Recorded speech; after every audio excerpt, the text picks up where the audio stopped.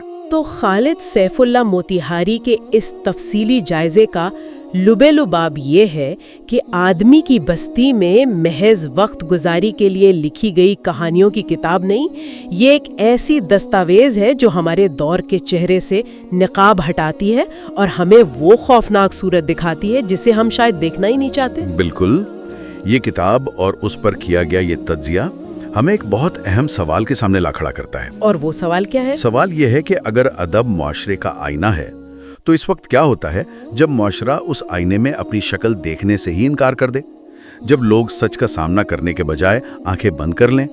کیا ایسی صورت میں آئینے میں نظر آنے والا عکس اپنی طاقت کھو دیتا ہے، یا وہ خاموشی سے تاریخ کا حصہ بن کر آنے والی نسلوں کا انتظار کرتا ہے کہ شاید وہ آئیں اور اس عکس کو پہچان سکیں؟